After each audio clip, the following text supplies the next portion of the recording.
Steven! How big are you on theater etiquette? Theater etiquette? Theater etiquette. What kind of theater are we talking about? Movie theater. Even when you're seeing a play, how are you supposed to act properly when you are attending a movie or a performance? It's pretty easy. Sit down and shut up. All right. So let me ask you then. What do you think about this chicken jockey craze? What? Please don't make me to be the guy that has seen this thing and you haven't. Sorry, Derek, but I'm afraid that's where we're going here. Have you not seen what's going on when people go see the Minecraft movie when Jack Black says chicken jockey? I've managed to avoid any and everything involving the Minecraft movie. As much as you I are love missing out, my friend. As much as I love Jack Black, it's a no for me, dog. Well, let me tell you, Steven. It's a no from you? Okay.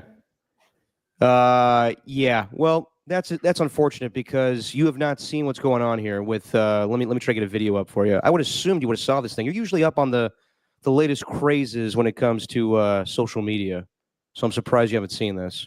Let me try to get a video for you. Yeah, really sad that I haven't. This is a bummer. I know.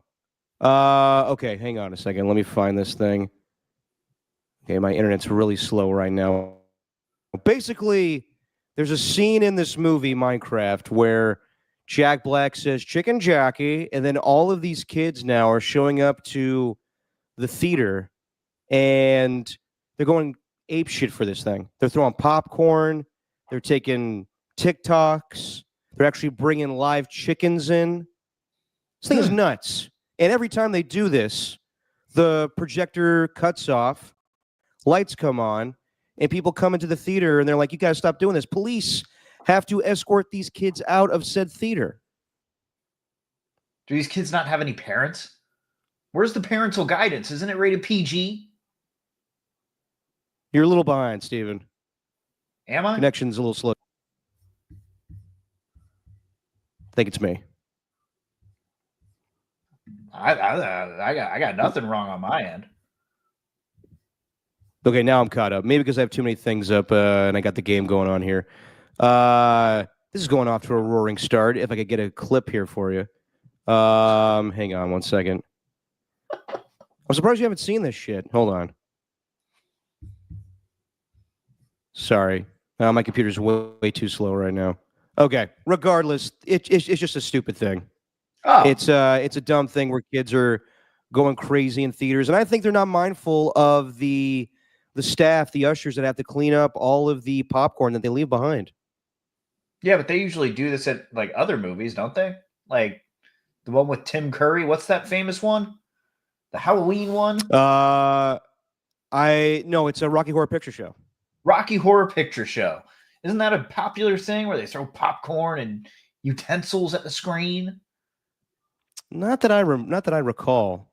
Hold on, let me see if I get a little example here for you with chicken jockey. Please do. Yeah, because it's riveting stuff here. I've been talking about it on the radio, and people are thinking I'm an old man get off my lawn thing, but there's some people that think it's stupid. On KBR, you're the old man that got off my lawn. That's the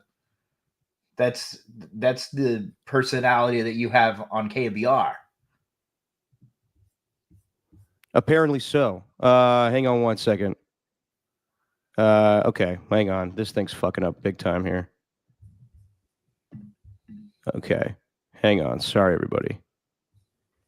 I don't feel like this thing is that big of a deal to be bringing up, but I thought it was just good fodder to start the podcast, and it's going slower than I thought. So, and my internet is fucking up as we talk about this. Hang on. Do you want me to pull? I literally just searched. Nope, that's not what I wanted to share. Jesus Christ. Yeah, if you can, Steven, because my internet's crapping out on me right now for whatever reason. All right, give me 1 sec. All right, I got this. I'm here to save the day. All right. Yeah, I got too many things open right now, and it's slowing down my internet. Hang on. Sorry, everybody. Are we even allowed to do this? Yeah, my internet is totally fucked right now. Jesus Christ. Oh, cool.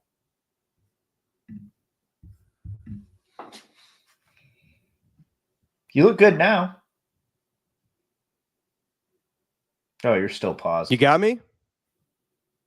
You're still a little bit paused. All right, Yeah. how am I now? Now that I've closed everything out of my body. Still Still paused? Oh, now you're a little bit better. Still throws in a little bit. Yeah, this is okay. You got me? I got you, man. Jesus Christ. It's a little better now. Okay, how about now? We're all good? It looks fine now. Now you're still paused. Okay. All right, forget everything I asked before. The chicken jockey thing doesn't matter. It's stupid. Just your opinion, man. Stephen Langford, Derek Papa. We're going to get to some basketball tonight, some football with the draft, a little bit of baseball. But let's discuss what happened last night. And I can tell there's a delay with me and Steven right now, so we'll try to make this work as much as possible here. The Warriors, they lose to the San Antonio Spurs last night, 114, 111, and it was an absolute gut punch with the way things are going right now in the Western Conference. They had a dominant effort against the Phoenix Suns. They won by 38. I thought Brady Bajemski had a fantastic game, but it really wasn't about the Warriors that night. It was just about the piss poor effort of the Phoenix Suns, in my opinion, and the expectations of that team and where they were supposed to go. Right. And just the fact, like, the body language of Bradley Beal and Devin Booker. And I thought they were going to contend with the Warriors for years to come in that conference, in the Western Conference with Kevin Durant, but doesn't seem like that's going to happen now. So they're a dumpster fire. Should have been an easy layup for the Warriors against the San Antonio Spurs, even though it's on a back-to-back, and they lose last night with a last-second buzzer beater by Harrison Barnes. So now the Warriors drop down to the 7th seed, and they need a little bit of help. But, Steven, your reaction to the loss last night? Oh, Jesus, man. I mean, well, first off, the Suns, just go on vacation. If you're not even going to try, just go on vacation. Like there was one play, I think it happened like towards the end of the first half, where there was a long rebound. I think Steph Curry missed a three that missed off back iron, and then it just went back to the 3-point line, and the Suns were just ball watching. I like that term, ball watching. Ball watching? They were just ball watching. And again, last night against the Spurs, though, they were also coming off a back-to-back. I'm sure, as people have already noted. But to me, dude, I think the Spurs played really hard. Like, I kind of, first and foremost, I gave credit to the Spurs because they didn't have to put up a fight in that game. But I think we've been so caught up in Victor Wembanyama mania that we kind of forgot that they have a potential second rookie of the year in Stephon Castle. Keldon Johnson's a very good player. Obviously, Chris Paul is Chris Paul. But with that being said, the Warriors still should have beat them. And it was just sloppy, man. It was just sloppy. And I don't know whether it was the energy. I don't know whether it was the effort, because it felt like it was there. It just felt like there was a lack of execution on the Warriors' part, especially in the fourth quarter. And the way they've been able to pull games away, to me, it was just the lack of getting any contributions from the other guys. They didn't get anything in the fourth quarter from Jonathan Kuminga, who took just piss poor shot selections early in that fourth quarter. Obviously, Buddy Hield scored 0 points. And you factor in that Steph and Jimmy were the only ones doing anything when that starting lineup, which has been really, really good over these past 16 games. I think they were like, 15-1 with that lineup of Steph, Dre, Brandon Pajemski, Moses Moody, and then Jimmy Butler on the floor at the same time. Mm-hmm. So with that closing lineup, you expect them to win, but they just kept turning it over. Pajemski didn't make any shots. Steph Curry, he didn't score anything in the final 2 minutes and 40 seconds of that game. Just ugly, man. And in a time when they shouldn't need it. But at the same time, I'm thinking to myself, man, they have been doing so much winning as of late. It feels like if this was a team that had won just a handful more games early in the first half of the season, or at least pre-All-Star break, like, they'd be looking at the 4th or 5th seed right now. It's crazy that they're still fighting for this spot, even though they've been on a tear like they've been on. It's insane. Yeah, I know. I mean, if they had a better regular season prior to the Jimmy Butler trade, they would be in a better position right now. But alas, they were 12-3, then they hit a lull, and then they made the trade for Jimmy Butler, which, I mean, if they weren't in the situation they were in, they wouldn't have made the trade, honestly. They were that desperate. Right. So that's what led them, and they're playing better basketball. That's what led them to have the trade and have them play better basketball right now. But as far as the game, I mean, it's a tale of each quarter. First quarter was great. Second quarter, not so good. Third quarter, really good. Fourth quarter, not so good. Mm-hmm. And, yeah, I mean, you could blame this on, not getting enough scoring from Brandon Pajemski or Moses Moody or even Jonathan Kuminga. But to me, it was the turnovers in the last 2 minutes and 11 seconds. It was Steph Curry trying to give the ball to Draymond Green. The ball gets tipped up in the air, and luckily he gets the ball back. But then Draymond then makes the turnover right after that. Then Draymond has another turnover, and luckily it doesn't result in any points for the Spurs because Stephon Castle goes over and back.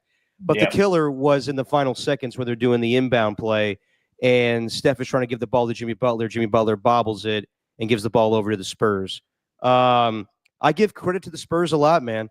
Even though their season went down the tubes without Victor Wembanyama and De'Aaron Fox, they're playing hard without Greg Popovich and even Chris Paul. I mean, for a guy that's in his 20th season and trying to get a ring, and he's going through, this shitty end of a season, he's just like, I'm going to play hard. I'm going to play 110%. So give kudos to the San Antonio Spurs. They definitely showed up more than the Phoenix Suns did the night before. But people were saying like the Warriors should have dominated this game. And I disagree with that. Like, I know it's going to be very cliche, but in the NBA, you never know what team you're going to get each night. And the San Antonio Spurs get paid too. So it is what it is. You're on a back-to-back, but San Antonio's on a back-to-back as well. It would have been nice for the Warriors to get this win, obviously, but now it's so detrimental that they lost. And I thought it would have been good for them a little bit to get tested and try to, eke out a win. Just, at this time of the year, regular season wins, it doesn't matter how you get it done. You just get it done. So in the end, for them to lose this game, it sucks. And, I mean, it was so close. Like, you thought Harrison Barnes messed up the game by fouling Draymond Green, although when you think about it, it's like, is that a definite thing with Draymond Green making 2 free throws? In the end, he sinks them. But, Harrison Barnes makes a clutch 3. I thought Jimmy Butler had really good defense on him. And in the end, they just get, a lucky win. And the Warriors now fall to the 7th seed, and now they need some help. And you just didn't want this to happen this time of the year. That's what sucks, is now they have to rely on the likes of the Minnesota Timberwolves to beat the Memphis Grizzlies. And right now they are losing as it's 2 minutes left in halftime. So Warriors need that game. They need the Grizzlies to lose tomorrow to the Denver Nuggets. Would be nice for the Clippers to lose tomorrow to the Sacramento Kings. Just not a good time for this shit to happen. So as I lose Steven, I think he's there, but I can't tell because my internet's totally terrible right now. What is your confidence in the team right now?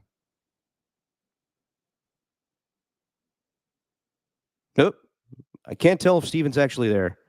Okay, now your internet's crapping out. Yeah, mine just did.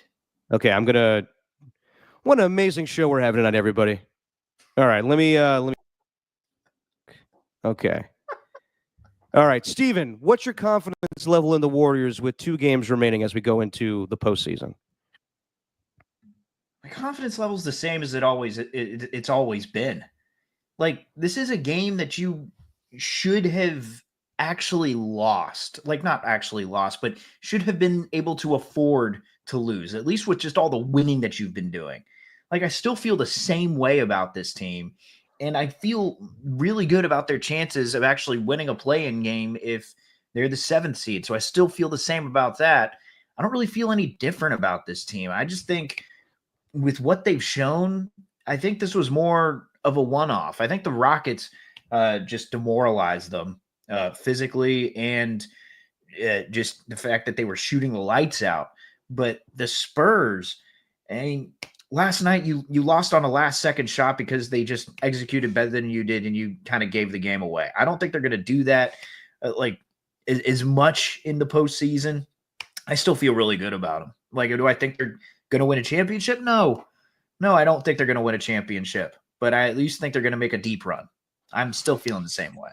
If you would have told me a week ago after they beat the Lakers and Nuggets that they would be in this position, I'd be like, no way. And maybe that's just me getting hyped up and how big those wins were. And we were talking about it on Sunday prior to the Rockets game. And that game was disappointing. But you understand it because they were so gassed and they exerted so much energy against the Lakers, and to turn around when they were on a 2-week road trip to come back right away when you get home and face the Denver Nuggets, that was an amazing effort and victory.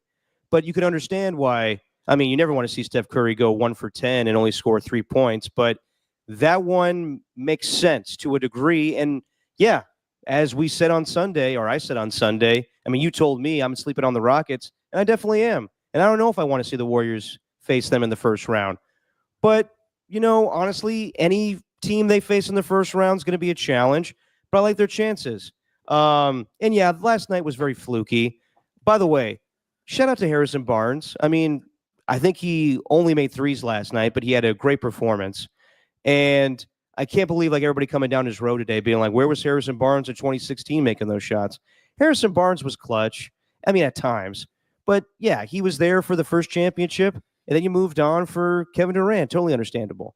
But as far as the Warriors and what's going on with them right now, it was just disappointing. Like, I know that you don't want to see them lose to that team last night. And now they're in a, you know, they don't control their own destiny. They got to rely on other teams to get out of the play-in.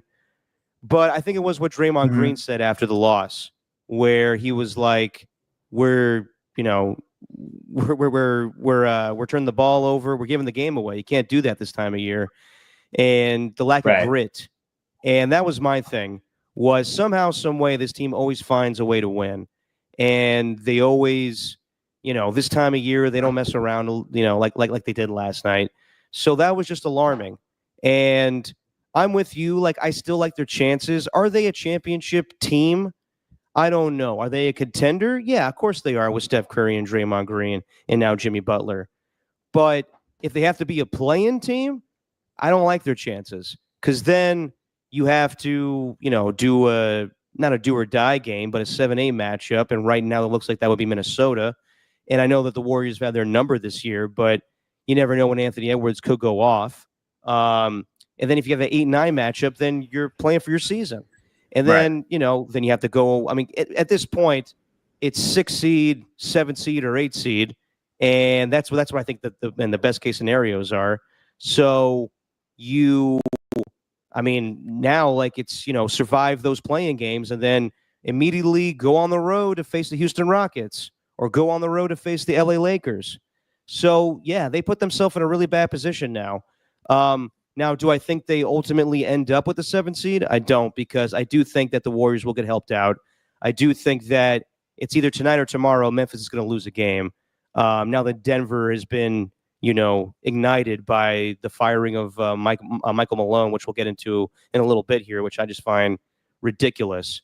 I do think at the end of the day, the Warriors will end up with a 6 seed, but that's if they take care of business. You know, I expect them to beat the Portland Trailblazers tomorrow. But as far as Sunday against the Clippers, I think the Clippers are playing better basketball right now. So I don't know. It's disappointing from where they were a week ago to where they are right now. I still like their chances, but if they have to be in play-in team, I'm not loving it. I don't like the coaching matchups if we're talking about the Rockets or the Clippers. I think Tyronn Lue is a very, very good coach. I think Ime Udoka is a very good coach. If, you know, you talk about how the Nuggets are reignited, sure. But if you have to face them in the playoffs, I'd feel a lot better if I had to face them or even Memphis, just with an interim coach. I don't think they could compete with Steve Kerr and the Warriors.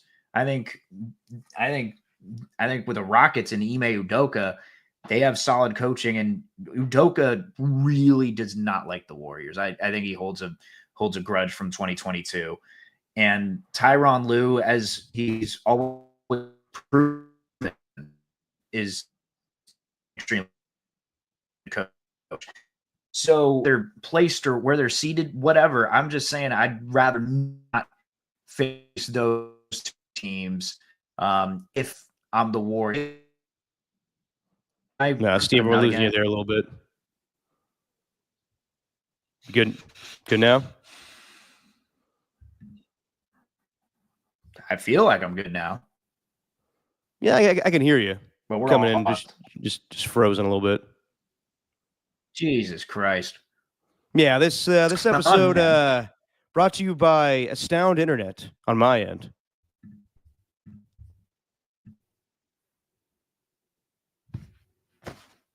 I got nothing. Good? I got nothing. I can't even hear you. You can't even hear me? All right. How about going to that? No, give me one your good old spot on the couch there. I'm not going to the living room. My internet's good in here. I don't know what the hell's happening. You're fine now. Let's just see how long this lasts. All right. Because we got a thing right here. We got like a bunch of extra extenders and modems in here. So our internet has never crapped out. I don't know what's going on. I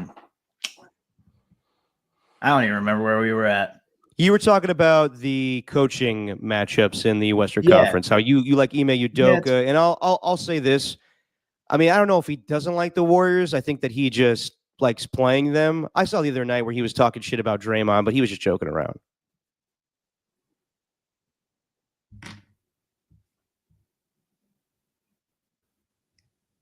You there?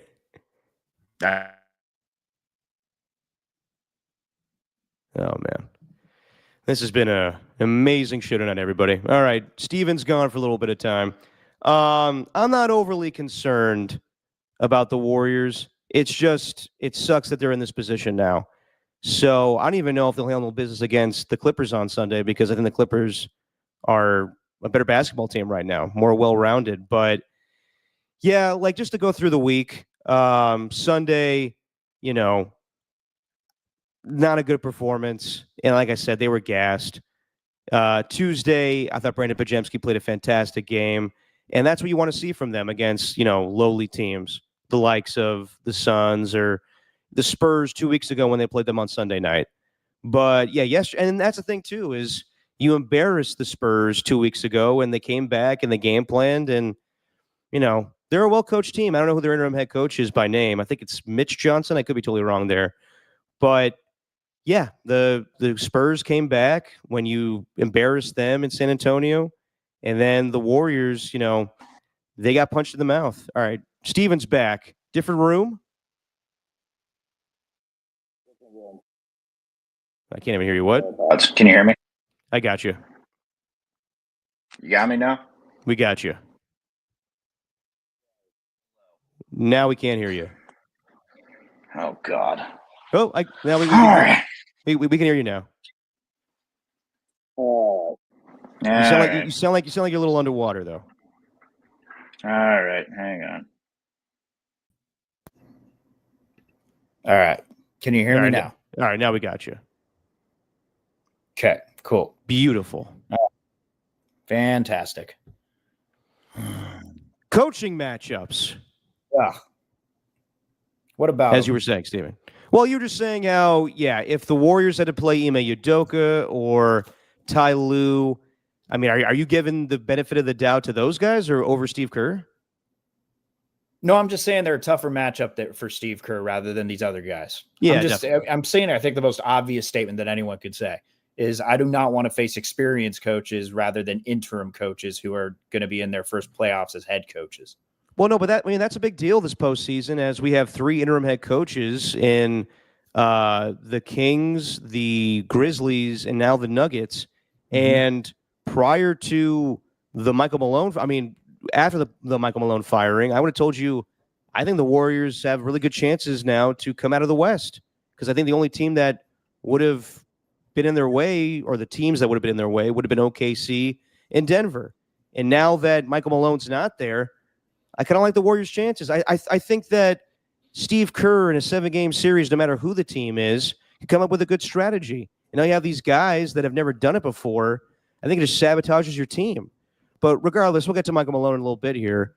I mean, just the way the regular season's shaping out here, you know, it makes me think a little bit about this team and how I'm a little skeptical about them going forward. I still think that they'll challenge anybody that they face, but I do wonder if they're as good as we thought they were. Like they've had amazing performances against the Lakers and the Nuggets, but when it comes to playoff time, something that everybody keeps bringing up is, are they too small? And that's an old take that's been around since 2015. They won championships with playing small ball, with Draymond playing the 5. Is it sustainable? Is it going to work against, maybe they could get by with the Rockets, maybe they could get by with the Lakers, but are they going to be able to match up with Jokic or even OKC playing that type of style? And then, or even like, not having experienced bigs, like, Kevon Looney is always, a trusted guy, but when they won championships, it was the likes of Andrew Bogut or Zaza Pachulia or JaVale McGee. Now, relying on inexperienced guys like Quentin Post or, Trace Jackson Davis. So then maybe that's one thing, that the lack of size may be their undoing. Or maybe it's, I thought about this watching the Rockets game, is that they are older. And if they get in a 7-game series and, they don't have the stamina, they can't keep up with the younger teams, that could be a problem. But also, I think just, Steph Curry and Draymond Green and Jimmy Butler being the proven guys that they have been in the postseason, I do think that they'll make some kind of run. But this play-in stuff is throwing everything off. Like a year ago, we were lucky to, get in a play-in game. And then they got, totally embarrassed by the Sacramento Kings. Had they been the 7th seed, we all would have felt better about it. Now, with where they were to where they are right now, yeah, you were hoping they would get at least the 6th seed or the 5th seed. But like I said, in the end, I think they do ultimately avoid the play-in. But yeah, it's showing now that this isn't going to be a cakewalk. Whatever team they go up against, it's going to be a battle for them. Sure, but it never was going to be a cakewalk. Like, I think we've just been so clouded by this championship talk and all these high expectations on this little win streak.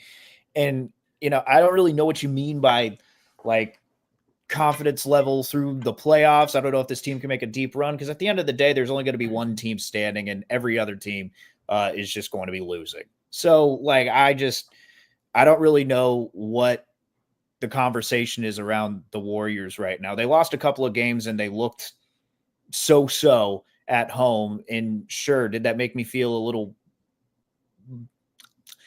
worse about their chances? I guess, but they've also proven to me that they can play really exceptional basketball.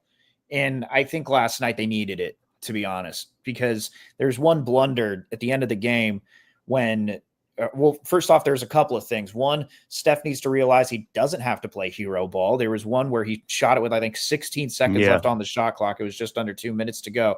That was a stupid shot. And then there was the play with Keldon Johnson making the layup, and it looked like Draymond Green had a blown assignment, but really there was just a miscommunication with him and Jimmy, and they'll get on the same page there. Like, I don't know. I'm not going to look at these past 2 games and think like, oh, the Warriors are doomed from here. Are there chances, a little sliver through the play-in? Of course, it's the play-in, but I don't know. I still feel the same way that I've really felt about them throughout this run. I still think they're going to be fine in the playoffs, and I'm not really that worried. But again, I don't think they're going to win a championship, because I think that's putting way too much on them. I know Draymond says they want that expectation, but I think as fans, it's kind of the same thing with like the Chiefs. You expect them to win, and if they lose, then you know what? Then that makes it that much better. With the Warriors, I'm not expecting them to win a championship, but if they do, it'll be sweet. No, it definitely would be sweet. But yeah, I don't think I ever was expecting them to win the championship. There was moments where I'm like, damn, this team has something here. It's special. But I don't know. I've always expected them to, If I had to put the ceiling, I would have said Western Conference, final against OKC and they lose. And that's a pretty good ending. I would say you would take that. But now if they are a play-in team and they get bounced out of the first round, then I would say, yeah, it is a disappointment with where expectations were. Sure. Sure. But, that's crazy to say even when we didn't even know if they were going to be a play-in team, when they were losing to the likes of the Raptors or the Jazz or any other of the bad teams or the bad losses that I mentioned this season. So, yeah, it's, it was definitely a gut punch last night. And I wanted to see them tested. I wanted to see them come away with a gritty win, but in the end they lost. And they got to work on their late game execution. They won the game against the Lakers, and we give them credit for that. But you and I were texting, like, there was a moment there in the final seconds where Jonathan Kuminga turned the ball over, Steph Curry turned the ball over, Draymond Green turned the ball over, and then Jimmy Butler made a great defensive play to preserve the victory. So they definitely have been very turnover prone in the last seconds of these games, and last night showed.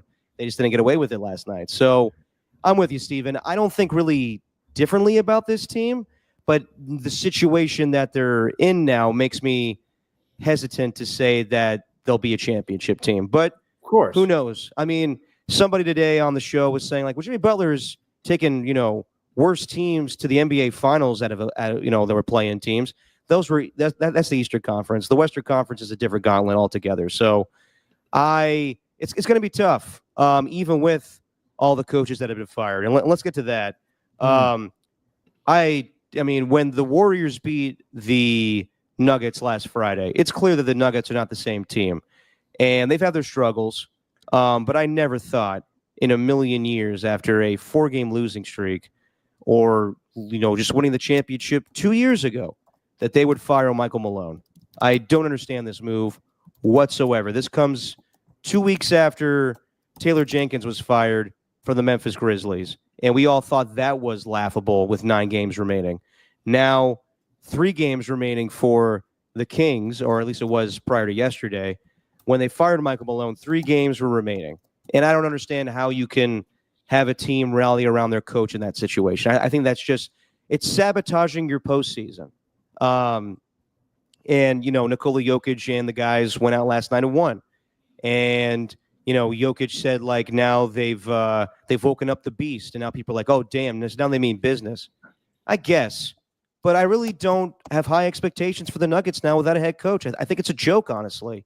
I think it's a joke that you have 3 teams. The Sacramento Kings have Doug Christie, and he has the most experience because he's been doing the job since basically Christmas Day. Whoever's filling in for the Grizzlies right now, I can't remember his name, and then the interim head coach of the Nuggets. And to me, this is a bigger issue of devaluing NBA coaches. There's some teams that have high value of, obviously Steve Kerr and Greg Popovich and Eric Spoelstra. Those 3 guys are the longest tenured coaches in basketball. In fact, since 2020, only 3 teams have not made coaching moves, and those are those 3 teams: the Heat, the Warriors, and the Spurs. But this has been a thing in the NBA for a long time. This goes way back to, we've seen it on Winning Time, the 1980 Lakers.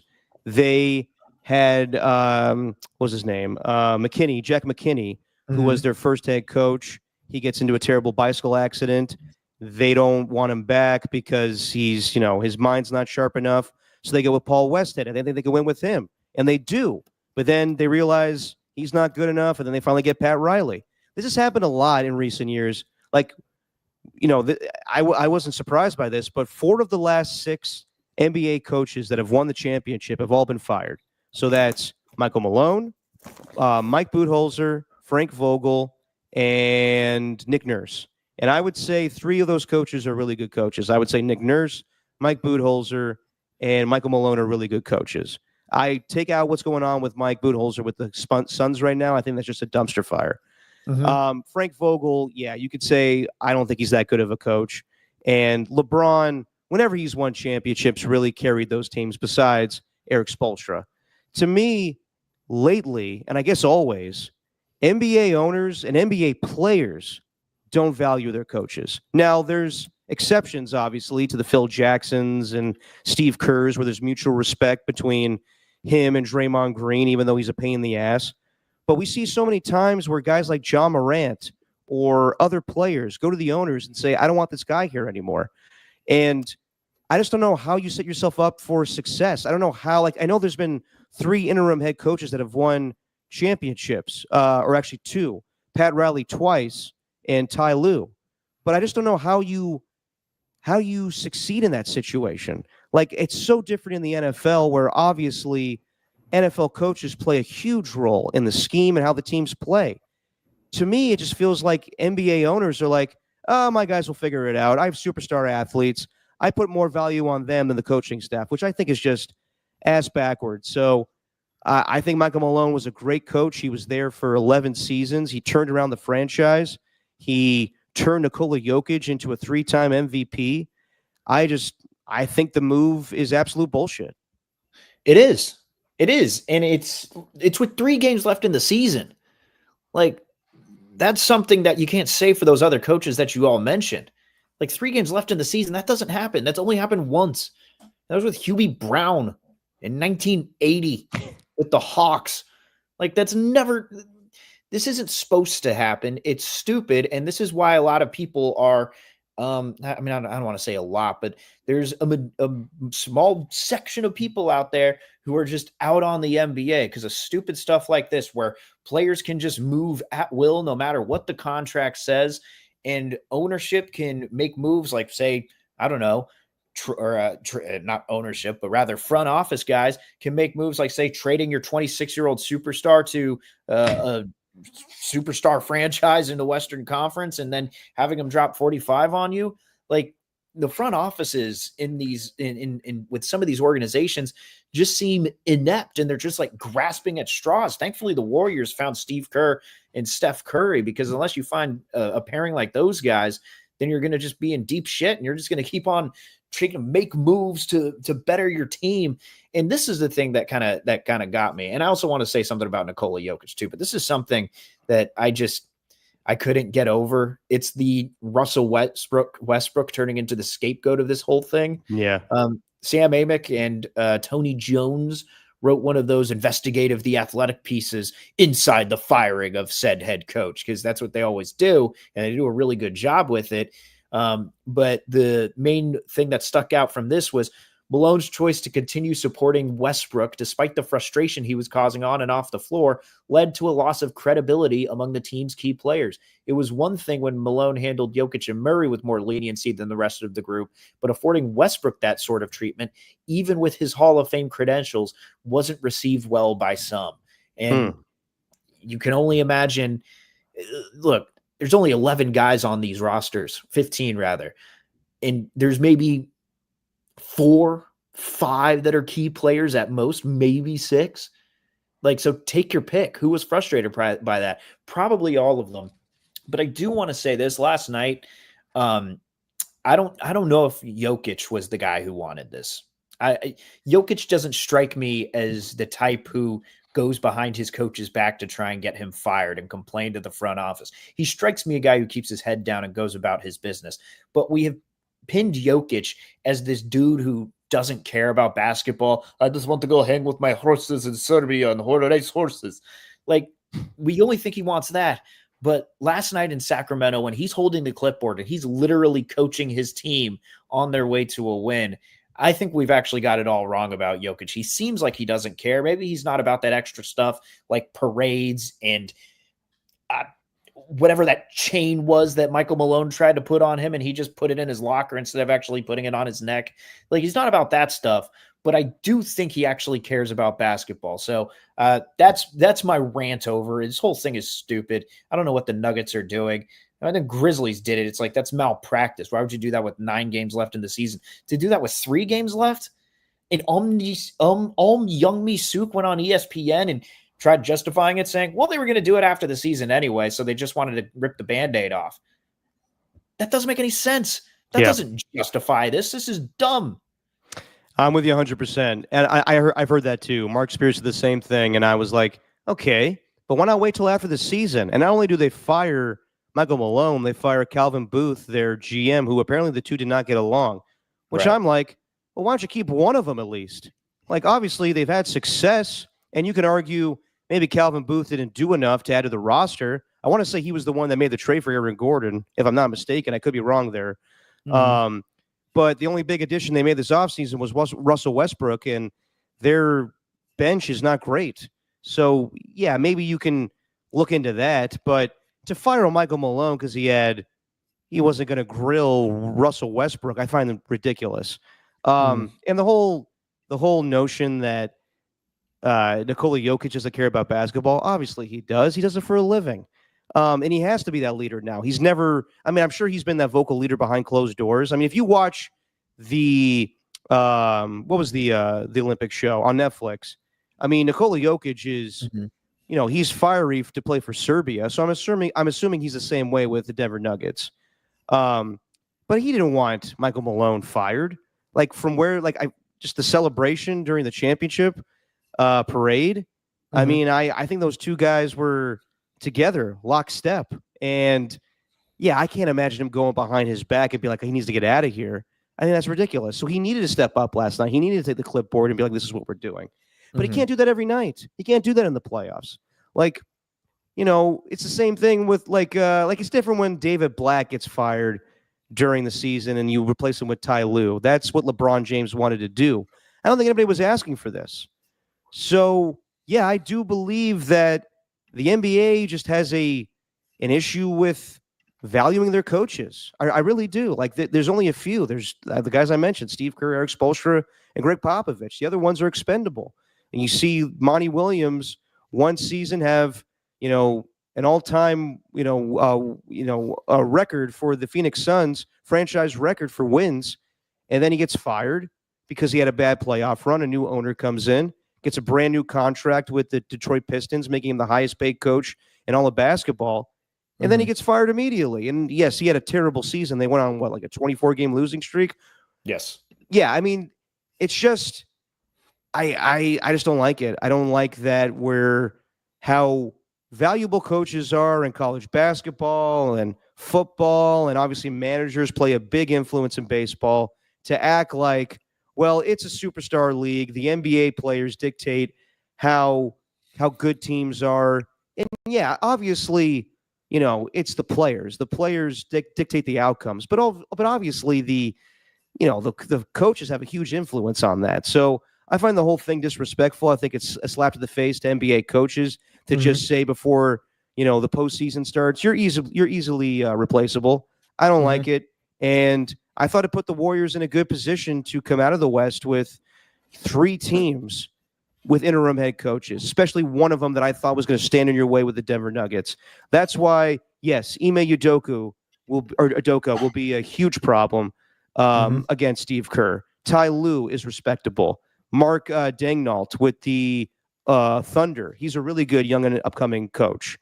But all of them pale in comparison to me with Steve Kerr. Steve Kerr has 4 championships on all these guys.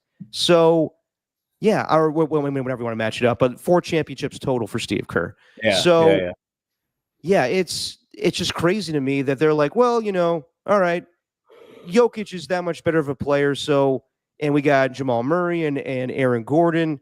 I like their chances up against Steph Curry and Draymond Green and Jimmy Butler. It's not like that sometimes. It's scheme, it's schematic, it's all It's of adjustments. Exactly. Like It's adjustments. It's knowing what to do. It's knowing the right things to say. It's all Yes. those different things. I don't know.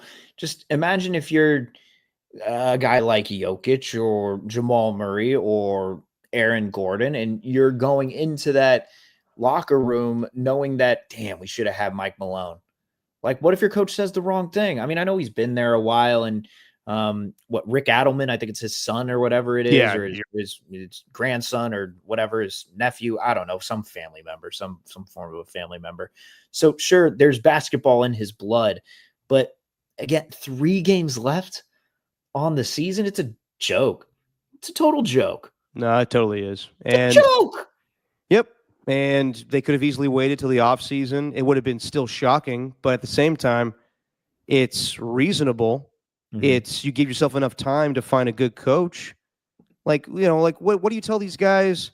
if they don't have a good postseason run. It's like, oh well, you're good enough to coach in playoff games, but now, no, we need somebody else. Right. I think Michael Malone would be a perfect fit if Greg Popovich does not return and wants to retire with his health issues. I think Michael Malone would be a perfect fit in San Antonio, given his relationship to Pop. And Victor, Yep. Wembanyama, and Stefan and Kessel, that guy. That's my Michael Malone.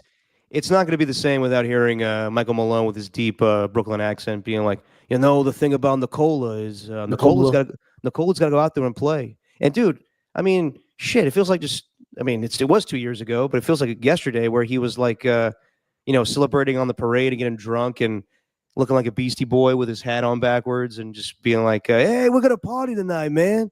We're going to party. We're bringing Brucey B back, right? But he's talking about Bruce Brown, and he left the free agency. He was like, yeah, get loud, everybody. Let's go.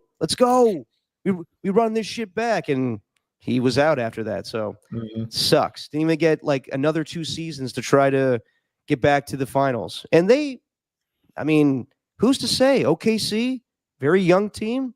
They could have beaten them. They could have beaten the Rockets. I think it's just male practice. I don't get it. But helps the Warriors out. We'll see, as they have 2 games remaining against the Portland Trail Blazers and the Clippers. And that game is huge on Sunday, 12:30 tip-off on ABC. And we're going to come to you guys after the game on Sunday. We are not going to do our usual time at 11. Doesn't make much sense. So as soon as that game goes final between the Clippers and Warriors and we find out who they're going to play, if they avoid the play-in, if they make the playoffs, we'll react to it all right here on Just Your Opinion, man. And I'll be 50% paying attention because it is the Masters, Derek, a tradition unlike any other. Who do you like at the Masters this year? Well, if you were to ask me before the tournament, I'd say Rory McIlroy, but he crapped out in the back 9. I heard I still like Scotty Scheffler. Scotty Scheffler's just got ice in his veins, and it might come down to that. It might be the same from last year with him and Ludwig Oberg on the Sunday stroll along the back 9 down Butler Cabin and into the clubhouse where you'll see tradition unlike any other, the Masters. And you'll see me retire in about 11 years. And so happy about that. Why? You don't like Jim Nantz? No, I love Jim Nantz. That's why I'm glad he's going to be around for another 10 years. It just seems kind of ridiculous that he would say, I'm going to retire in 10 years. Why is that ridiculous? Because that's just like so far from now. It's like, okay, Jim, we'll get there. Don't worry. We got hope, Derek. We need Jim. You need Jim doing the Masters. Although I do have a bone to pick with the broadcast. Jim on the Masters. It makes zero sense what they do, the scheduling, because they don't broadcast the first round. They don't broadcast it on national TV. On the Golf Channel or ESPN, you're live from the Masters, and ESPN saying Sports Center at the Masters, and then I turned it on and you're seeing like a highlight from the Cleveland Browns. I'm sure they were talking about Abdul Carter or something like that. So no, Sports Center's not at the Masters. You're just acting like you have the Masters around. They have ESPN Plus, where all they got are these featured groups where you can pay attention to a couple of groups, and they do have the best players. But I'd rather have a main feed where I can watch everybody. They don't have one of those. They have a feed that's at the Amen Corner, which is holes 11 through 13, the most famous stretch of golf in all of sports, or the most famous 3-hole stretch in the sport of golf. Or you got holes 4, 5, and 6, eventually 15 and 16 too, but they don't have a main feed. They start broadcasting it at 12 o'clock, and by that time, a guy like Scotty Scheffler was done. I got lucky because I was, working, but at the same time, I had just monitors all over so I could keep track of it. But it's stupid. Just put a couple of feeds up, put one of the main feed. If you want to go to the featured groups, you can, and put it on national TV earlier. Can't have this thing where it starts at noon Pacific time. Makes zero sense. That's 3 o'clock Eastern time too. You got to get to that Abdul Carter talk, man. Whatever. Well, that's a great segue for a little draft evaluations. Oh, great. All right, cool. What do you hate about this, Steven? Be honest. We don't know anything. So you just think that the whole draft process is stupid? I think the process of draft analysis is stupid. I've told you this. We've talked about this. Yeah, I know, but like obviously there's people in situations that have been scouting for years that have a good idea of what they're looking for in players. Now, no one knows 100%. Well, Derek, I mean, no offense. I love you, buddy, but you're not one of those guys who has done that. If it's Dane Brugler's The Beast analysis draft profiles, where he's got profiles, by the way, Kyle Williams ranked 13th in Dane Brugler's wide receiver list. Probably not going to get taken to the 4th or 5th round, Derek. All right, whatever. But I'm to each sorry, their own. man. I'm sorry, man. It's just it's draft stuff. I'm not that interested in it. I'm interested in which players go where, how teams build their players, in which directions they go, whether they mess up or not, whether they make a mistake, whether they surprise everyone with a pick and that actually turns out to be good. But as far as all the lead up to it, I could not care less. No, I respect that. And a lot of people act like they know what they're talking about, and they really don't. And I'm not acting like I'm a great talent evaluator by any means. I'm not. I watch the highlights. I try to watch the all 22. I'm just looking at what I see, and I try to think that, okay, can this guy play at the next level? And I watch enough college football where I try to get a good inkling of that as well, but you never know. And I'm not trying to break it down like any of these other guys. I really don't know. But what I will tell you is I looked at the two generational talents in this draft of Abdul Carter and Shador not Shador Sanders, of Travis Hunter. And I think both guys are really good. I mean, I think Abdul Carter, the way he moves, he is kind of reminiscent of Michael Parsons, the way that he's versatile on the line. I mean, they played him at middle linebacker, I think, a year ago, and now he's transitioned to being an outside pass rusher. And he's long, he's lean. He's got a good frame to get forced fumbles. But I said the same thing about Trey Wilson and it didn't pan out. So who the hell knows, really? But he's super fast, high motor. I think it would be very difficult for this guy to not be a good pass rusher at the next level. Now, with Travis Hunter, I don't really know what the hell he'll play in the NFL. I really don't, because he's equally good as a wide receiver as he is a quarterback. Like, I watched all the highlights. I watched how he lined up. He is the best wide receiver in this draft. He's smooth. Does he have blazing speed? No. He is, to me, like if I was going to do a comp, he's like Jarvis Landry, where he could get like 100 catches. And, Jarvis Landry wasn't the best wide receiver of all time, but for what you got in this draft, it's not bad. I mean, just the way he runs, his route running's really good. He's not going to burn you with like an 80-yard bomb. He's not going to be Jamar Chase, but he'll be the reliable guy that can line up over the middle in the slot or on the outside. He's got really good hands, but there's not many good corners in the league. Like, I can name like a handful, maybe like Derek Stingley and Sauce Gardner, Patrick Surtain. And this guy could be a really good shutdown corner at the next level. So I really don't know if he's going to play one or the other or play both. It's going to be really hard for him to do both. And if he can, that's going to be absolutely incredible. I'm not going to tell the kid he can't do either. But I will say that his ability and the high level that he played at both positions, he is by far the best athlete that I personally have ever seen come into the draft. Just as far as his ability to be an elite wide receiver in college and be elite shutdown corner as well. So I don't think you can miss on these guys. I think they got, besides some of the medical stuff with Abdul Carter, I think there was like a stress fracture in his foot. It sounds like he'll be good enough for the opening day of the NFL season. But I don't think you can miss on either of these guys. I don't think you could go one way wrong or the other by, if the Cleveland Browns want to take Travis Hunter or Abdul Carter. If I had to say, like, what's the more sure thing, I'll just say Abdul Carter, because you know what you're getting. You know you're getting a pass rusher. With Travis Hunter, it all depends on what your scheme is, what you want to put him as. Like, do you value him more as a wide receiver? Do you think he could be one of the best corners of football? That's the fascinating aspect to me. If I'm being completely honest about the rest of this draft, I don't think it's as good as in years past. Like, I know Daniel Jeremiah said, like, this is a starter draft where you hopefully find guys on day 2 and day 3 that could be starters in this league. And for the 49ers, that better be good news because they need a shit ton of them on their defensive side of the football. But that also means that the quarterback class is thin. Like, I was watching a little bit of Gruden being crazy with Will Howard. But it really is Cam Ward, Shedeur Sanders. And then you could take your pick. Do you really like Jackson Dart? Do you like all these other guys? Kyle McCord, Quinn Ewers. I think it's very iffy. Defensive line-wise, I'll get more into it next time about the defensive lineman because that will pertain greatly to the 49ers. And they've pretty much interviewed every defensive lineman in the draft so far. That's where they need to go, I think, at 11. But, yeah, you're completely right, Steven. I don't know who the hell is going to be good, who's going to be bad. The whole thing is just fascinating where a team like the 49ers need to build up pretty much a good deal of their roster at this draft. Mm-hmm.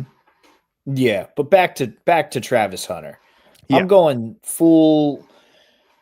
What was his name in draft day? O'Callahan? The GM? No, the guy who Kevin Costner didn't want to draft because he didn't have any of his. Bo Callahan. Bo Callahan. I'm gonna go Bo Callahan. I like Travis Hunter's off-field makeup. All right, his fiance sharing the story about how he drove her to parties and he just didn't party. He wasn't interested in that. He seems like a total football nerd, to be honest. Like he's also got to pick better girlfriends, apparently. Well, yeah, but I'm not here to judge that. Whatever, you teach their own.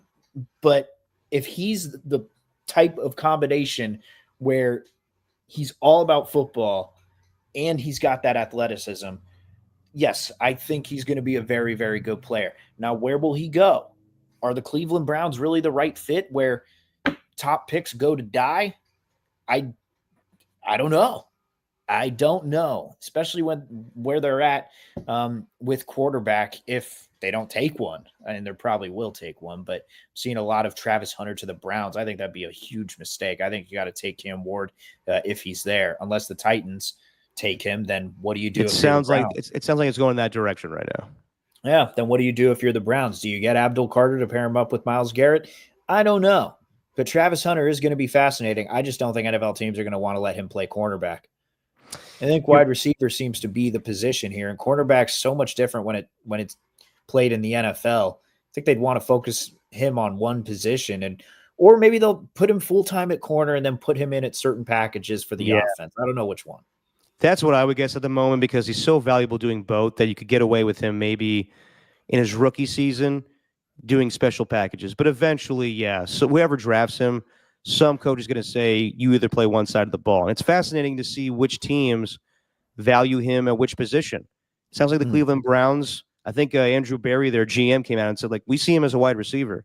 And then Brian Dable came out and said, we see him as a corner. It's going to be fascinating. I don't know what you do with him. He is the biggest question mark in this draft as far as position and where he goes because it sounds like right now, 1, 2, 3, whatever the order is, it's going to be some, order of Cam Ward, Abdul Carter, and Travis Hunter. Shedeur Sanders, it sounds like he's not going to be drafted by the Giants or the Browns. And that very well could mean that he could fall to the Raiders at 6. But I don't even know if they're interested anymore in him. Could be that the Saints want to get him at 9 because they don't have much faith in Derek Carr, and eventually they're going to have to move off of him with his contract.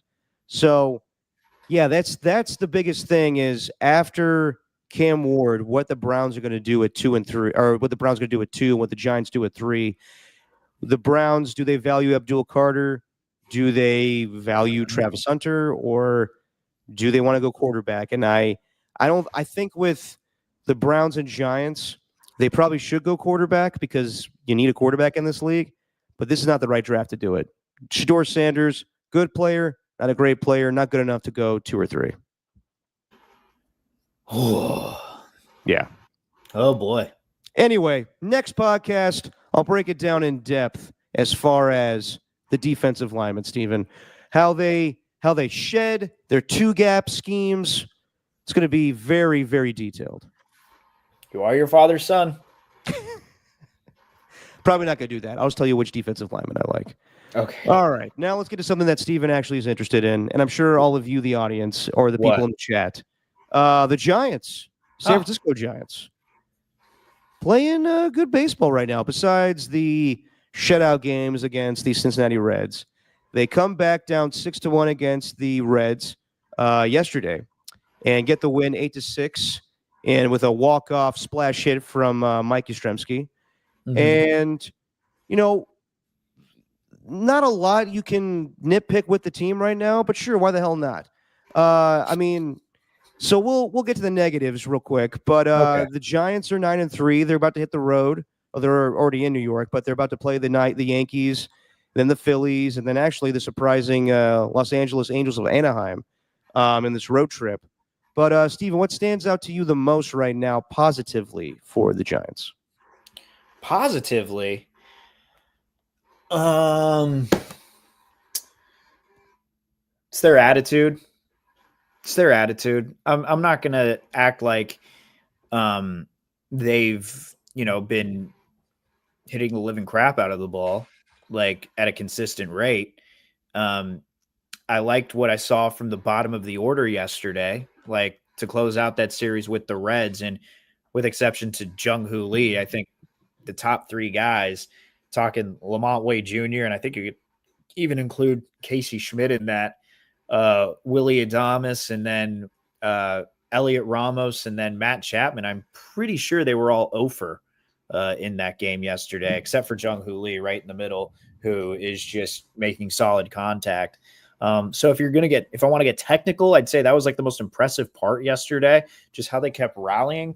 But it's just their attitude, man. After the game, saying this is the most fun that I've had since I've been here playing baseball. And I don't know if that's just being hyperbolic and just kind of say something for the cameras.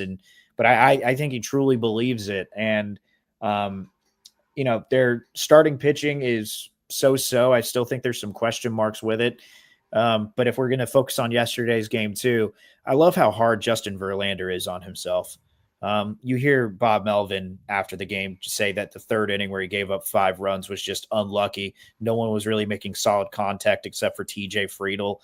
Patrick Bailey saying that he has had some of the best stuff that he's had all year. Actually, Melvin said that same thing. And Verlander said an iteration of that after the game too, but he was also pissed. Super pissed that he just gave up 5 runs.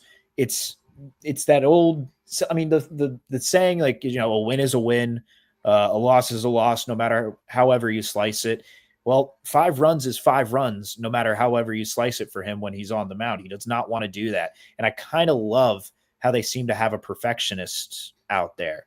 Like, and he's not afraid to be vulnerable and express it. Like Logan Webb, when he's on the mound, you could tell he's pissed whenever he's having a bad outing, whenever he goes out there for more than 30, 40 pitches. But then after the meeting, he's just like, it's he doesn't want to open up. And I understand that. I'm not saying it's pretty good impression right there. I'm not saying that's a fault, but he just doesn't really, he's not much of a talker. And I don't know, say like last year with Blake Snell, I'll just get him next time, keep working. That's what I do, get him next time. I'll be better. That's not me out there. That's not me. And Verlander, he's just like, I don't know what to tell you. I didn't have my best stuff out there. Sure, am I happy that I'm throwing 97 miles an hour into the 6th inning? Yeah, but can't have an inning like that. Just inexcusable. That those kinds of things. Yeah. So I think just the overall attitude of the squad right now is what impressed me the most. Never say die attitude, the confidence, and even Adames does not look good in the batter's box. He just he's looking lost out there. The bat's looking a little heavy. He's late on a lot of pitches. It looks like he's guessing up there, maybe trying too hard. Obviously, he's got the Mariners walk-off to go with the home opener. But he was out. I'm very impressed with how he was the one standing outside of the dugout. Actually, yeah, it was Who was it? Who was it that got on base? God, who When? was it that got on base in the bottom of the 10th before Yastrzemski? Oh, God, it was why am I blanking? well, it was the Ghost Runner, wasn't it? Yeah, it was the Ghost Runner. Chapman. So he goes to third, and Emilio Pagan, the pitcher, has to go back up third base, Mhm. and he runs into Adames. Adames is standing outside of the dugout, and he runs into him. I'm surprised there wasn't like an interference called or something like that. I don't know. But I just love that Adames still keeps that positive attitude, even when we know he's slumping. Because a lot of people, I mean, I'm not going to name names in the press box, but you can also hear it in the crowd too. People are kind of souring on Adames, at least. Name some names, Steven. Let's go. Call him out. Call out Jack Loader. Who? Oh, that my man. Don't be swayed by his charm. That guy's a real asshole. I was sitting next to him and Michael Colley yesterday. Not those two guys. Those guys were busy. They were working. I didn't want to distract them. Were they really? They were actually. I find that hard to believe in a Jack Loader. Michael's become a teacher, which is fun. Yeah, he's definitely teaching Jack Loader. Funny story, actually. Spring training game. Jack Loader first season with a full season with a Giants credential. He was so happy to get it. He's a lifelong Giants fan. He left the credential in the cup holder where we were sitting. He leaves, goes back to the press box. We find it, and we all made an agreement. Me, Copes, Marcus Boucher, Walter, and Greg Silver.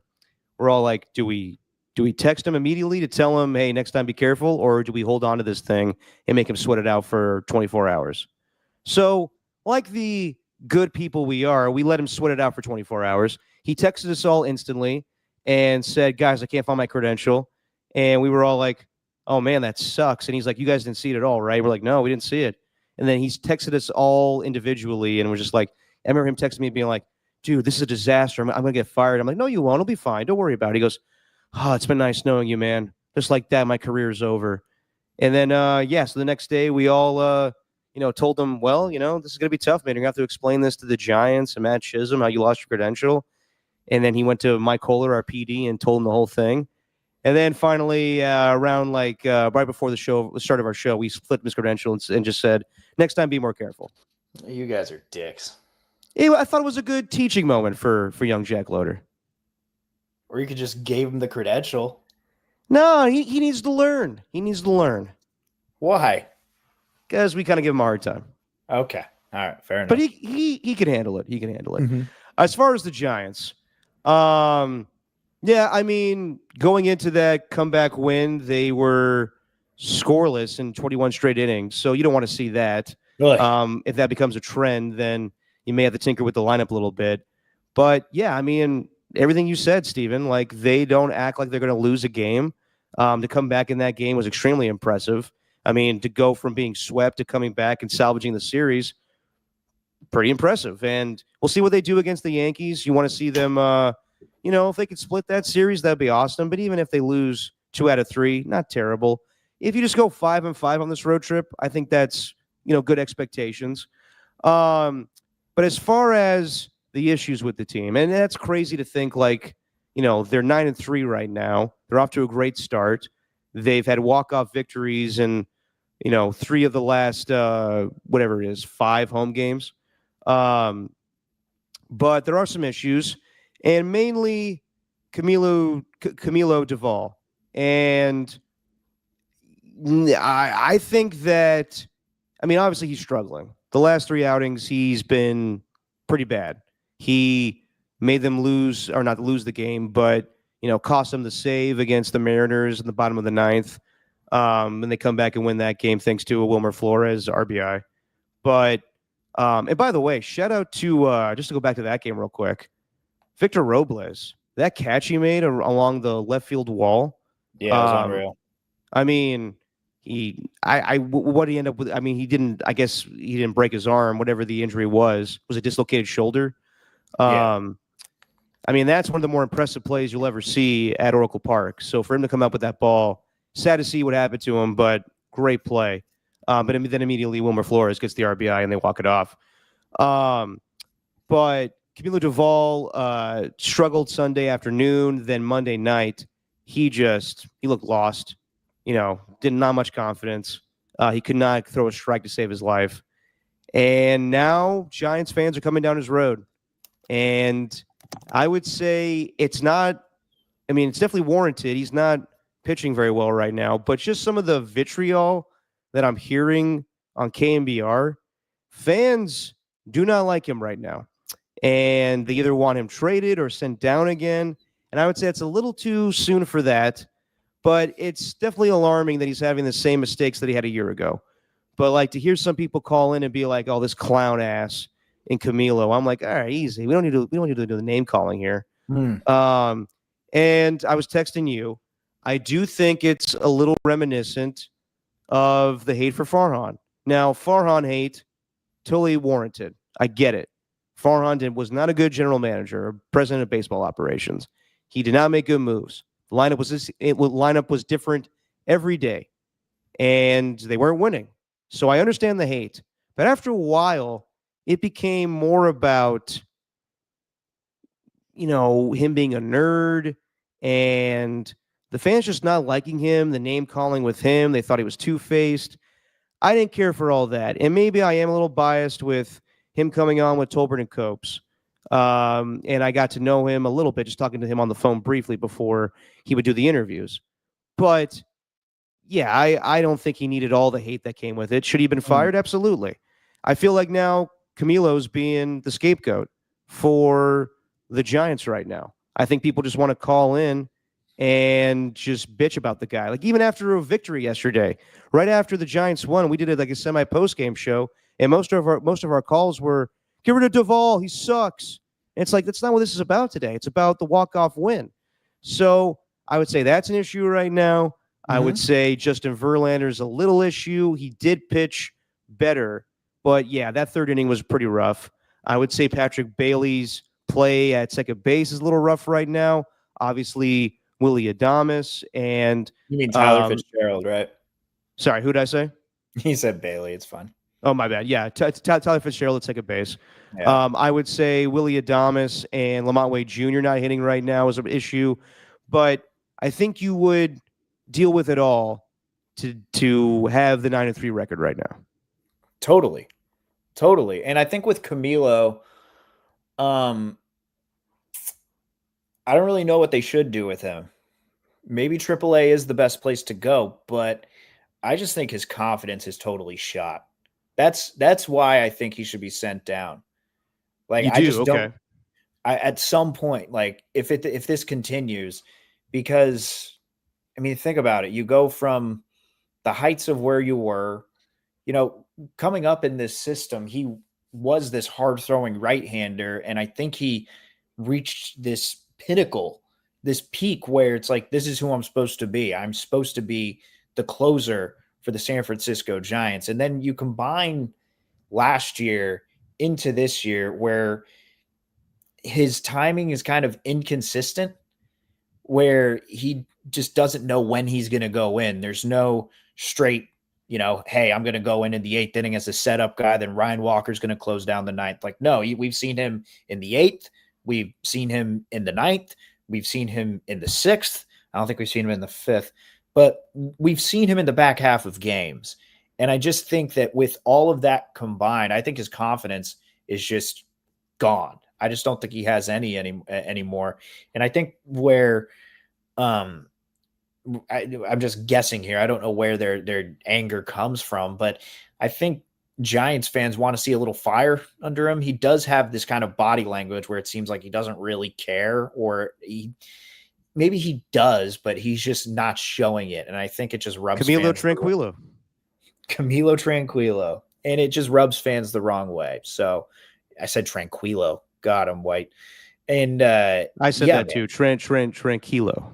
But I think I'm gonna go make a quesadilla after this, and maybe. Yeah, we both sounded really white there.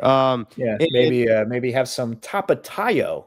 Yeah, there you go. Yeah, Rockin' New Era says hella white. LOL. Hell yeah, dude. Otis Bird makes a point here. Camilo may be sent down again, but at the same time, I wouldn't be surprised if he gets DFA'd. That would be really disappointing considering they were shopping him in the offseason. If they get nothing for him, that would be bad. I think you Yeah. have to keep him around in order to get something for him in return. He was an all-star just 2 seasons ago. If you just DFA him, that's just like, terrible, honestly. Yeah, but we've seen what that ERA looks like, and how much could they have really gotten for him when they were trying to shop him for trade? I think that was thrown out there to see if anybody was going to bite on him, and right now, no one wants to. So, Yeah. and that's going to be hard to get his trade value up. So, yeah, it could result in him getting DFA'd, but I feel like that's a lost opportunity. But that's just what happens sometimes. John Shea made this point yesterday on With My Pops that while he doesn't have advice for him to improve his pitching, he did make the request that Camilo talks to the media after games. Like the last outing, he refused to talk to the media, didn't want to speak to them. And he acknowledges that there's a language barrier. But they have Erwin Higueros who could come out and translate for Camilo. What Sean Shea's saying is that because of his ineffectiveness pitching, that his teammates have to stick up for him and talk about him, like Logan Webb and everybody else in the clubhouse. So it would probably be easier and he would get a little more respect if Camilo comes out and answers the questions himself and takes responsibility and takes accountability. Instead, you're having everybody have to stick up for him. And, not that it rubs them the wrong way, but it's kind of just like, okay, we got to answer for him instead of him answering his own questions. Everybody, like, as you just put it, Steven, Logan Webb talks about it. Justin Verlander, he's been a veteran in this game for 20 years now, and he's taken accountability after shitty outings. So not to say like that's the end all be all. Like I'm not saying like, oh, well, Camilo needs to go talk to the media. That's not it. It's also to help out your teammates that they're not put in a position to always stick up for you where you don't want to talk, for yourself. Yeah, I think, a lot of these, not a lot of them, but I think sometimes athletes get it misconstrued what the media is about. Like I think ultimately, I think there are some who really do. No one in the Bay Area specifically, but there are some out there, again, not in the Bay Area, but who seem to just want to almost be on the attack, just try to find any little thing. And I just think that with the Giants media, I haven't seen any of that. It genuinely seems like we just want to know where you're at, how you're feeling, what's going on right now, how you handle these things. Like that's how their stories are best told, right? That's how they get to know. Like they can't always get to know you just by speaking privately. And with a guy like John Shea too, like he could easily get a one-on-one interview if he wanted. So clearly Camilo just doesn't want to speak to anybody. And I could see why that could, again, using the same term, I could see why that would rub people the wrong way too. No, definitely. I mean, John Shea's been in this game for a long time, and he's not looking for interviews just because he wants interviews. I think he's saying this because he sees what's going on in the locker room right now, and he just wouldn't bring this up if it meant like, well, it benefits me for getting a one-on-one with Camilo. No, he sees what's going on right now. So, yeah. But that's all not that big of a deal. Like people are talking about like tinkering with the lineup. Like maybe you put Jung-Hoo Lee in the leadoff spot. Yeah, maybe in time. Maybe if they start losing, then you do that. But I don't see any reason to right now. Like Jung-Hoo Lee's hitting well right now. I know you're not getting a lot from Matt Chapman and Willie Adames and Lamont Wade Jr. Wilmer Flores is doing pretty well in the 7-hole, but you can tinker with that in time. I don't think you need to do anything right now, considering that they're winning. But yeah, if you don't see enough from those guys, then maybe you put them down the order. If you're going to do anything, maybe Jung-Hoo Lee should be leading off in time, but he's doing really well right now as the third guy. So I would keep that going for right now, but I don't know how long. I don't know when's a good time to tinker with the lineup. Like, if they go through this, road, these road trips and don't score enough runs, then maybe you switch it up, or maybe even talk about it if they don't come back and win that game against the Reds, as they didn't get the bats popping then. But Right.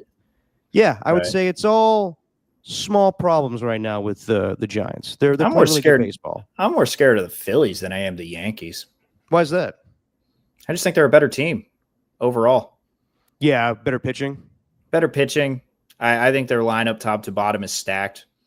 I mean, just Trey Turner, Bryce Harper, Kyle Schwarber, Nick Castellanos, just across the board. I'm interested to see what they do against the Phillies. Nick Castellanos. I don't know, dude. The Yankees are a weird team. The Yankees, like, you'd think it'd be a litmus test, but that stadium's such a bandbox. It can go either way. Yeah. Now, do you think the Giants should come away with some torpedo bats when they go to New York? If they want to, yeah, why not? So apparently, Alex Pavlovich was reporting that that may be in the works right now. Maybe they're mailing them over to the Giants. We'll see. Yeah. Just a little update here as we were talking about the woes of the Warriors and where seeding they're going to be. We are in a good position right now for the Warriors to get back up to the 6th seed because currently the Minnesota Timberwolves are beating the Memphis Grizzlies 122-99 as we enter the 4th quarter. So they have a 23-point lead. However, as I told you earlier, the the T-Wolves were leading by 24 against the Bucks the other night and squandered that game. So hopefully they hold on to this victory tonight, and I'm assuming they will. Real quick, what'd you make of Luka going back to Dallas last night? Shirts were a little much.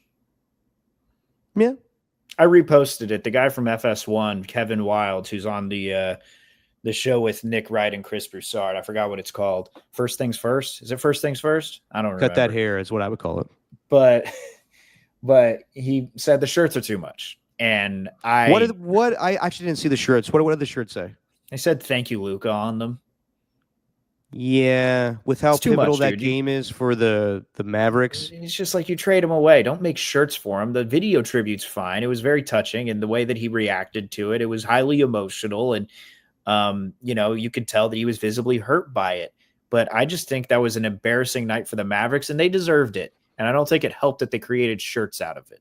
I think that was kind of sticking it to ownership, whether it was Mark Cuban putting his hands in his head or face palming when they're chanting "Fire Nico." It was just an embarrassment all around. Oh, and then Luka dropped 45. Yeah, that was incredible, actually. He got 31 by halftime, finished with 45, and the stat is he is only the second player to score 45 against a team who he scored 45 with in the same season. It's him and Will Chamberlain. That's pretty good company.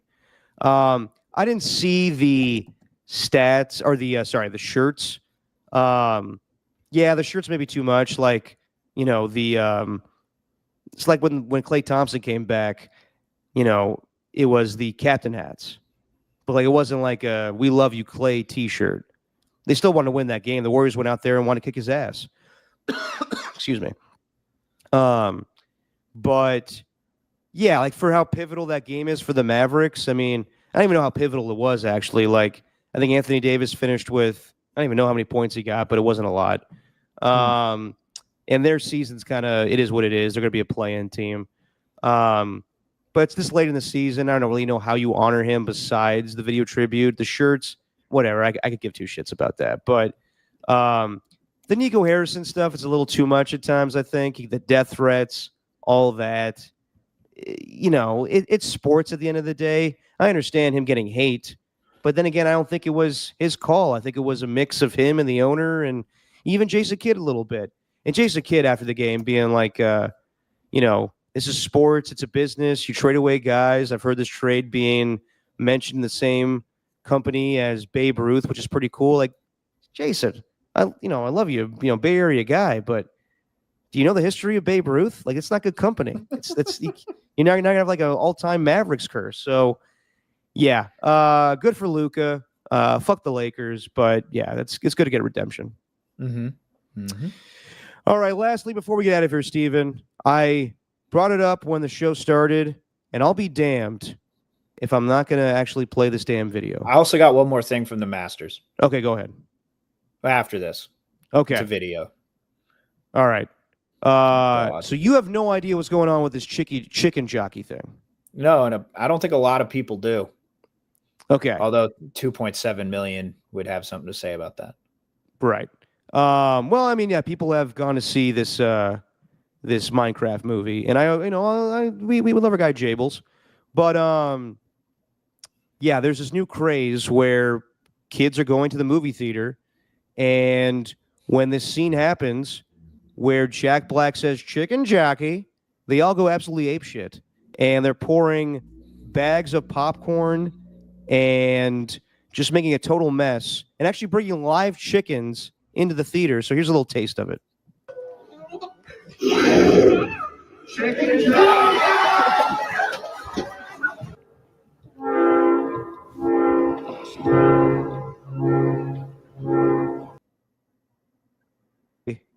That looks miserable. Exactly. That's my thing.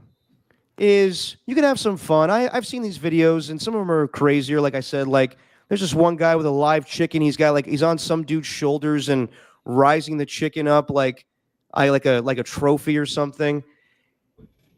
And it's crazy. It's for TikTok. I understand kids want to have fun, but think about the goddamn ushers. Think about all those people that have to clean up that popcorn, and the kids and the parents that are being dragged to the movie theater to watch this just disgusting film. Actually, it could be good, but I'm sure it's terrible. It's a Minecraft movie, Derek. Exactly. So let them enjoy it, but these damn teenagers, these hooligans, and I know I'm sounding like an old man, they're ruining it for the kids and they're ruining it for the staff. And the use of phones in the movie theater? I know. What is up with that? Don't like it. Wow. Am I wrong, though? Am I wrong for kind of being like, these kids are making a mess? How dare you? You don't think about the people that have to clean up after you. No, you're not wrong, Derek. You're just grown up. It's fine. Thank you. Thank you. Mm-hmm. Well, I got called out today for being an old fuddy-duddy when it comes to that. I know you love that term. But like some people on the text line today were like, you know how easy it is to clean up popcorn in a movie theater? It's actually very easy. And I'm like, okay.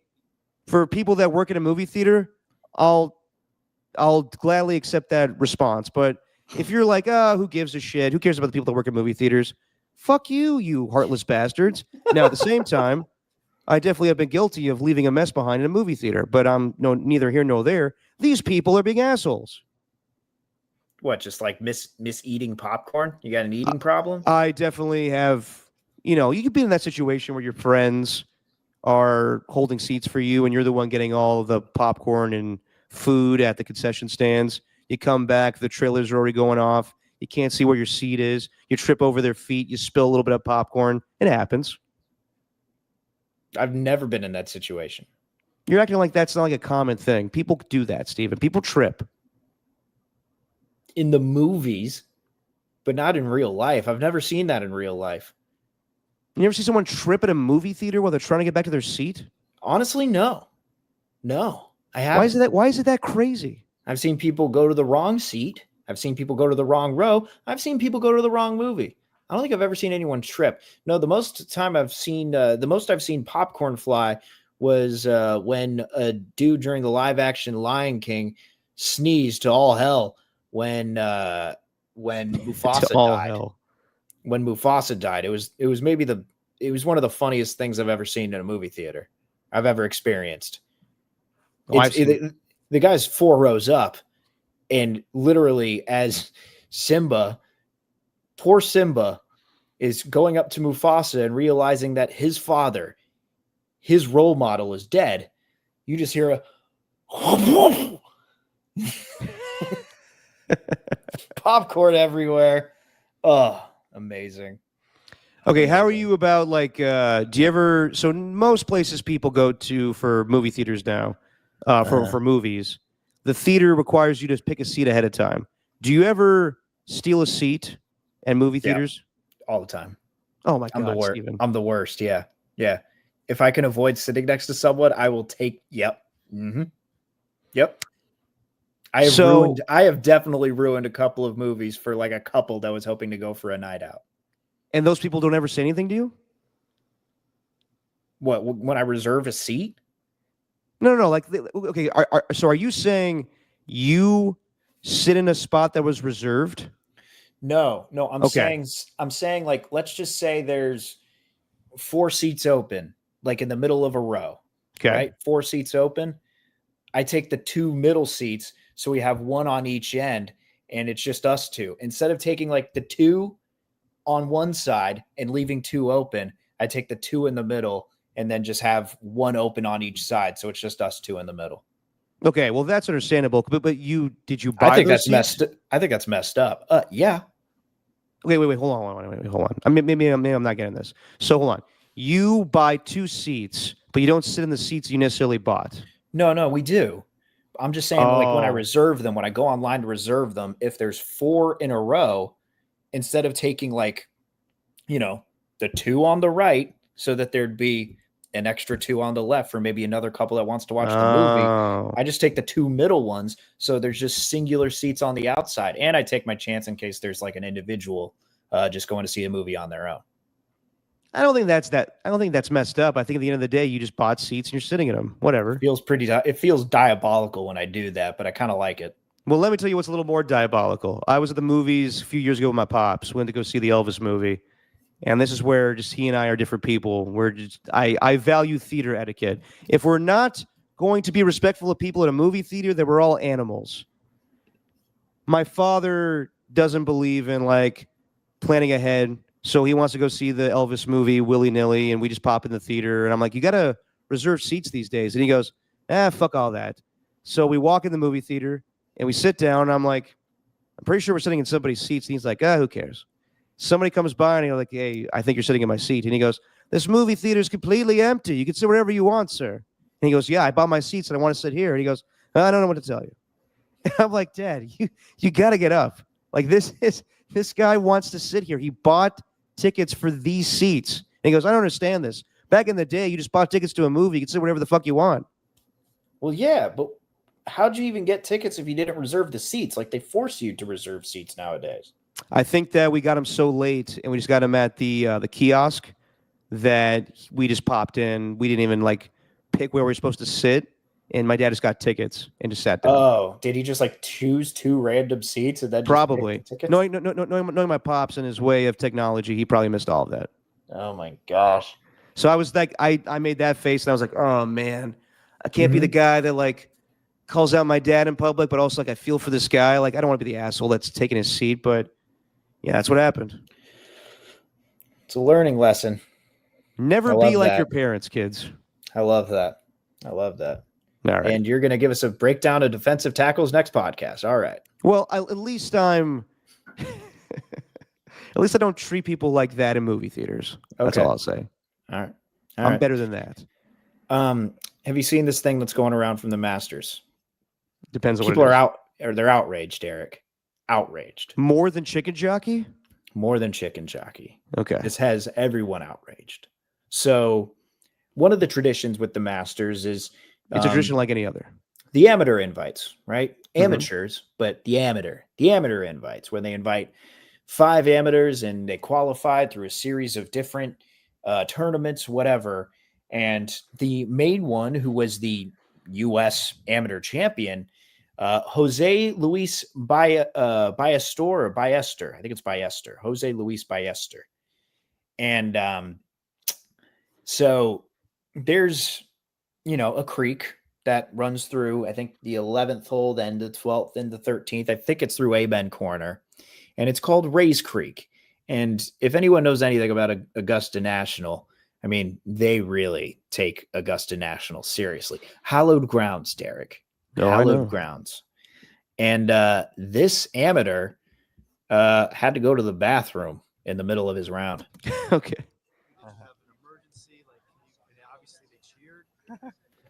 Yeah. And he's went to Arizona State, and he's wearing a Sun Devils snapback with the Sun Devils upside down. Shock him. I completely forgot that we had those restrooms on the left of the tee box. Oh, okay. 13th tee. Yes, correct. And then I'm like, I really need to pee. Didn't really know where to go. And since JT had an issue around the green, I'm like, okay, I'm just going to sneak here in the river. Probably the people would not see me that much. And then they clap for me. Probably one of the clubs that I really got today, like really loud. So that was kind of funny. Are you concerned that there might be any blowback from that at all? Or I mean, obviously, they did see you, right? Yeah, they saw me. They Yeah. saw me. Yeah. I mean, it was not embarrassing at all for me. So if I had to do it again, I would do it again. Don't blame him, man. When you got to pee, you got to pee. I get it. Yeah, but you also understand that this is the Masters. This is Augusta National, and there are restrooms. You don't just pee in Ray's Creek. Yeah, Like- I guess maybe that'd be frowned upon. But What? I'm not.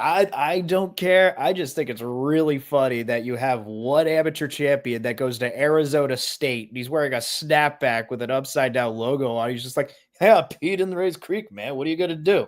yeah, man. It's It's, just so good. Yeah, man. He's a proud alumni, and he's definitely doing them proud by doing what ASU does best: piss where you're not supposed to piss. Oh man, it's just so great. Perfect representation of Arizona State right there. I would say so. And as the joke on Simpsons is a year ago, man, heaven's easier to get into than Arizona State. and what it's the also hell? good.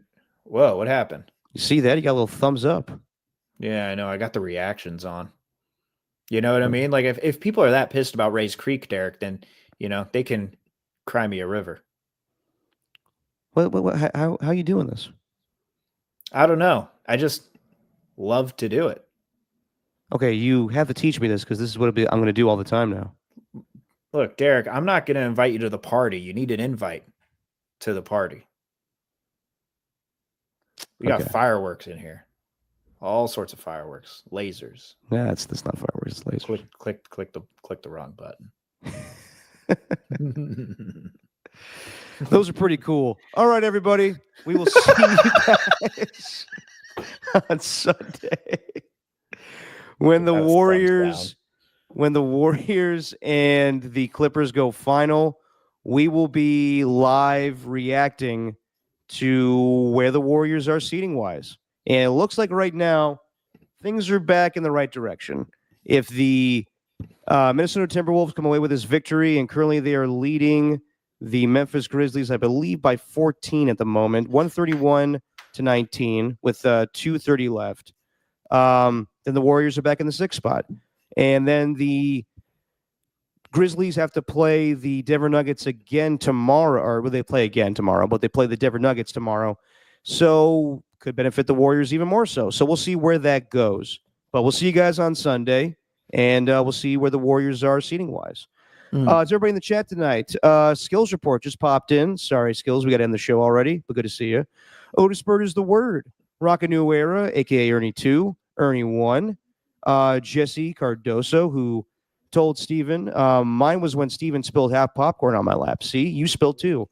I did do that. That was a big accident. She was so mad. We also got Edison Zoo, and we got AJ Cruz a little bit of time here previously. No tacky. All right, everybody. We'll see you on Sunday. Steven, say what you always say. I give this episode a big thumbs up. That's just our opinion, man.